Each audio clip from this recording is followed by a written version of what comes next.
हिरण्याक्ष और हिरण्यकश्यपु के वध के पश्चात तथा प्रहलाद विरोचन, बलि और बाणासुर के शासनकाल के संधिकाल में उनका महत्व अधिक हो गया है। आज दैत्य साम्राज्य का सम्राट महर्षि शुक्राचार्य के समर्थन से ही चुना जाता है। वे चाहें तो अपने मन की उड़ान को वृषपर्वा के माध्यम से सार्थक कर सकते हैं। यह पृथ्वी विशाल है पुत्री। इसके मध्य का तापमान उच्चतम होता है, जिस कारण वहां अधिक वर्षा और अधिक गर्मी का अनुभव होता है। ऐसे में वहां कोई नहीं रहता, मात्र वन और वनचर होते हैं। पृथ्वी के दोनों ध्रुवों पर ठंडक अधिक होती है, जिससे वहां हिम और हिमखंड होते हैं। पृथ्वी के अन्य भागों में अलग अलग जलवायु वाले प्रदेश हैं। गर्क और मकर नामक दो भागों में मनुष्य का निवास होता है। गर्क से लगभग 200 योजन पर महाराज वृषपर्वा का राज्य है। अर्थात जहाँ हम हैं? हाँ पुत्री। और यहाँ से 200 योजन उत्तर की दिशा में वो राज्य है जहाँ देवगण रहते हैं। अर्थात स्वर्गलोक? नहीं पुत्री, देवगण के राज्य को देवलोक कहते हैं। देवलोक और स्वर्गलोक तो अलग अलग स्थान है ना? बिल्कुल अलग। स्वर्गलोक और नरकलोक दो ऐसे स्थान हैं जहाँ ये माना जाता है कि मनुष्य मृत्यु के पश्चात अपने कर्मों के हिसाब से पहुंचता है। अच्छे कर्म पर स्वर्ग और बुरे कर्म पर नरक की प्राप्ति होती है। जीवित रहने पर कोई यहाँ की यात्रा नहीं कर पाता? कदाचित नहीं। और इनके अस्तित्व के बारे में भी लोगों के भिन्न मत होते हैं। सच्चरित्र जन इनके अस्तित्व को स्वीकारते हैं, जबकि दुष्चरित्र जन इस मान्यता पर विश्वास नहीं करते। कदाचित यह कल्पना लोक हो। और भगवान जी कहाँ रहते हैं? वह तो सर्वत्र व्याप्त है। हम उन्हें साक्षात देख नहीं सकते, क्योंकि या तो वो शून्य है, जहां तक हमारे नेत्र पहुंच नहीं पाते, अथवा ये अनंत, जिनकी विशालता में हर कोई स्वयं का अस्तित्व ढूंढता रह जाता है। जब भगवान जी प्रकट होते हैं तब तो लोग उन्हें देखते हैं। तब भी नहीं। स्वयं परम पिता ब्रह्मा को भी उनका दर्शन नहीं मिल सका है। मात्र एक प्रकाश पुंज के रूप में ब्रह्मदेव ने उन्हें देखा था। ऐसा है? हाँ हाँ। हाँ पुत्री, प्रत्येक ब्रह्मांड को संचालित करने के लिए 3 महाशक्तियों को संपादित किया जाता है। सृजनकर्ता के रूप में ब्रह्मा, पालनकर्ता के रूप में विष्णु और नियंत्रणकर्ता के रूप में शिव। ये 3 कदाचित ईश्वर के प्रतिनिधि हो, अथवा मनुष्यों में सर्वश्रेष्ठ सामान्य जन इन्हें ईश्वर कहते हैं। कदाचित ये ईश्वर के रूप हो। अरे, तुम तो सो गई। चलो, ईश्वर के संध्यात्मक विषय पर तुम्हारे संभावित प्रश्नों से मुक्ति तो मिली, किंतु इसे यहीं सोने दूं या शैया पर ले चलूं? नहीं नहीं, सोने देता हूं। हिलने डुलने से इसकी निद्रा टूट जाएगी। हे निशा देवी, आप शीघ्रता से बीत जाएं, क्योंकि मेरी पुत्री ने आज भोजन ग्रहण नहीं किया है और आपके श्याम पट के मध्य में इसे कुछ खिला भी नहीं सकता।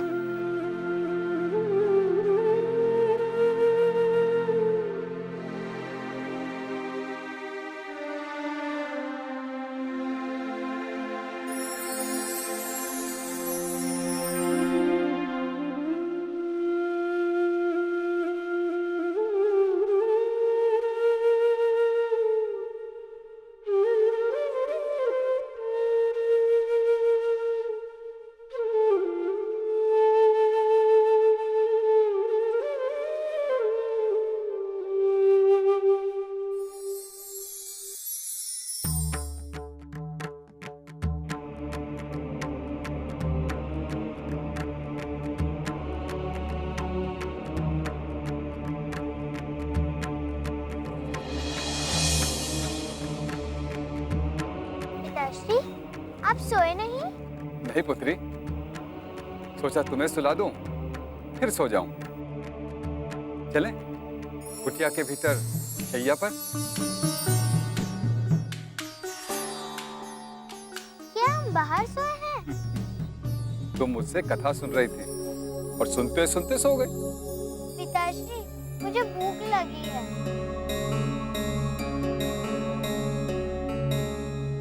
भूख?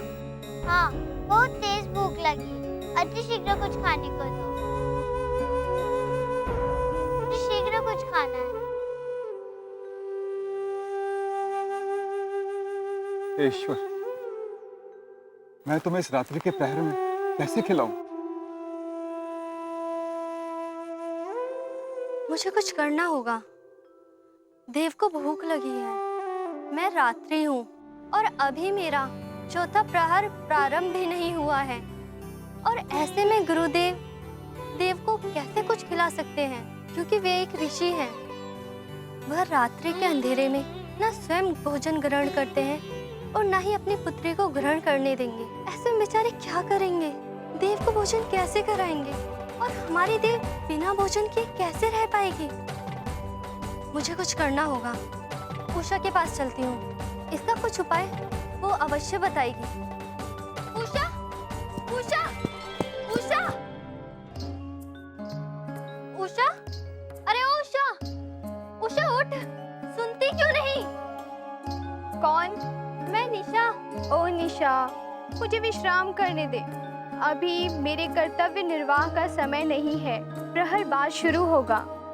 एक प्रहर में तो अनर्थ हो जाएगा। मेरी बात मान ले और अल्पावधि के लिए बाहर आ जा। अरे पगली निशा, जानती ही नहीं, मेरे बाहर आते ही दिन हो जाएगा और यह प्राकृतिक नियमों का उल्लंघन होगा। अरे ओ मेरी बहन, तो मेरे श्याम रंग के आंचल से अपने समूचे अंग को ढक ले और मात्र थोड़ा भाग आचार्य शुक्र की कुटिया की ओर खुला छोड़ दे। आचार्य शुक्र के आश्रम को अचानक असमय मेरी क्या आवश्यकता पड़ गई? आज दिव्यानी भूखी सो गई थी और अब उठ गई है, और वो अपने पिता से कुछ खाने को मांग रही है, और मेरी छाया में रहते हुए गुरुदेव से कुछ खिला नहीं पाएंगे। मुझसे देव का भूखे रहना और आचार्य की विवशता असहनीय है। क्या हमारी देव भूखी है और तेरे होते हुए गुरुदेव विवश है? मैं अभी आई।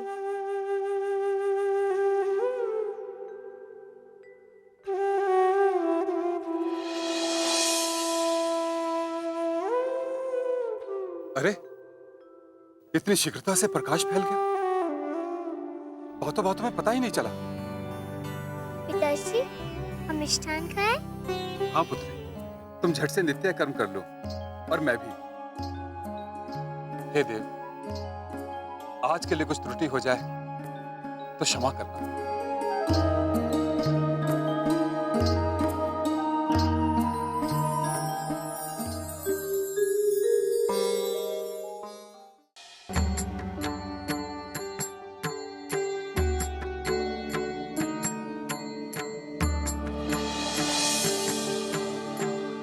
लो, आचार्य शुक्र ने स्नान कर लिया।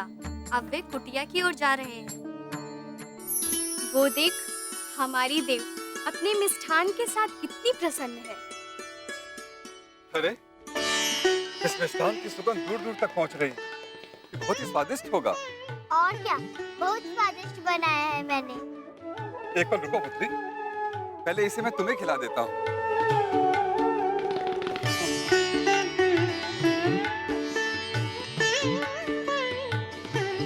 अरे, हमें उषा रानी की वो थोड़ा चढ़ा देना चाहिए था। आवश्यकता के अनुरूप उनका उदेज हो गया। किंतु निशा देवी को खिलाओ, क्योंकि मुझे अभी भी नींद आ रही है। चलो, दोनों के नाम पर एक एक और चढ़ा देते हैं।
प्रणम्य जगदाधारम सर्गस्ते अत्यंत कारणम संपूज्य भार्गवा कृष्णो वंदितः पूजितः सुतः। गुरुदेव गुरुदेव प्रणाम प्रणाम गुरुदेव। आयुष्मान भवा, सर्व ज्ञान संपन्न भवा। आज बहुत शीघ्र उठ गए तुम दोनों। जी गुरुदेव, किंतु गुरुदेव आज आप बाहर ही सो गए थे। हमने आपको देखा किंतु पूछने का साहस न जुटा सका। कल देव के साथ किए गए अपराध का प्रायश्चित कर रहा था। आनंद या प्रायश्चित?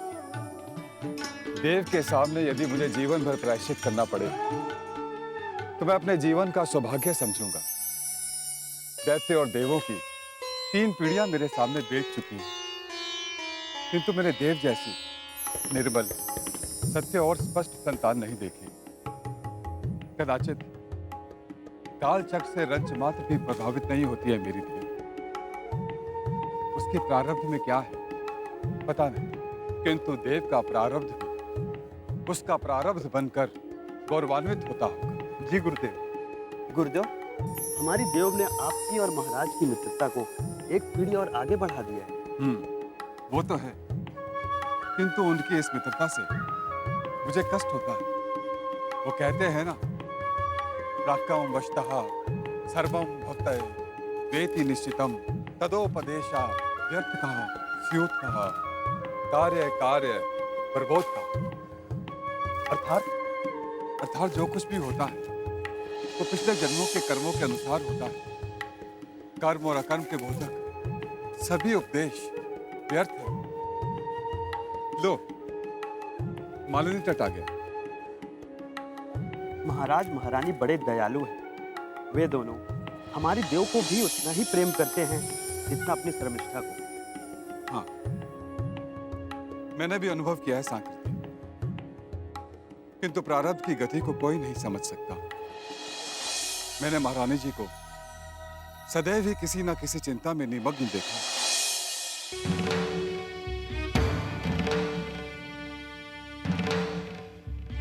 स्वामी, कहाँ गए आर्य पुत्र? इतने तड़के? आप तो इतने सुबह कभी नहीं उठते स्वामी। माया, आई महारानी जी। प्रणाम महारानी जी। प्रसन्न रहो। तुमने हमारे स्वामी को देखा? हाँ देवी, वे राजमहल के ऊपर में अभ्यास कर रहे हैं। अभ्यास कर रहे हैं? अकस्मात अभ्यास की प्रक्रिया?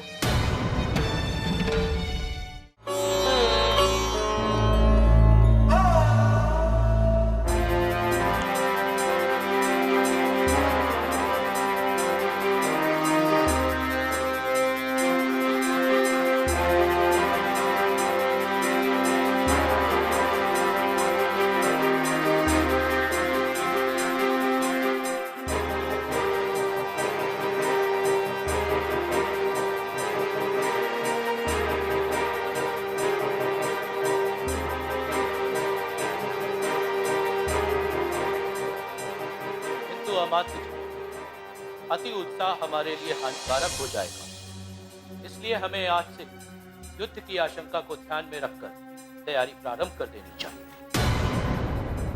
आपकी आज्ञा का पालन होगा देव। हमारे गुरुदेव का अनुभव महान है, वह भविष्यवेता है।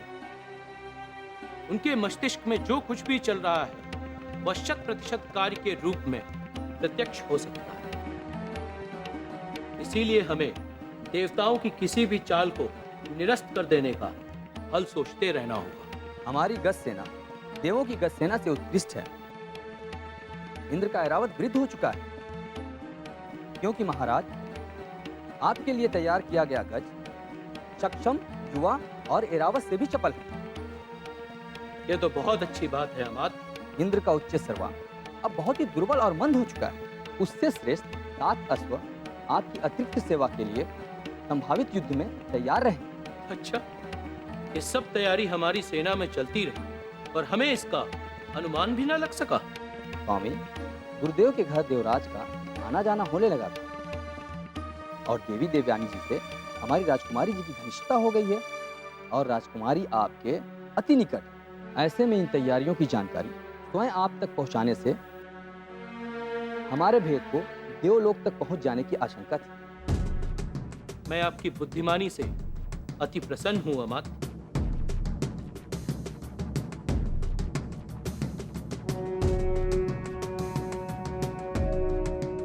किंतु हमारे अस्त्र शस्त्र देवराज के वज्र का सामना करने में सक्षम है? मनुष्य के जीवन की ही तरह उसके श्वास विहीन दैहिक अंगों की भी एक निश्चित अवस्था होती है महाराज। महर्षि दधीची की अस्थियों से बना वज्र अब अपनी अवस्था को लांघ चुका है। इसीलिए अब हमें पराजित करने की कल्पना करने के लिए भी उन्हें अब एक साथ कई दधीची से दान मांगना होगा, क्योंकि गुरु शुक्राचार्य के विद्या के आगे आज सारे ऋषि समाज का तप पौना हो चुका है।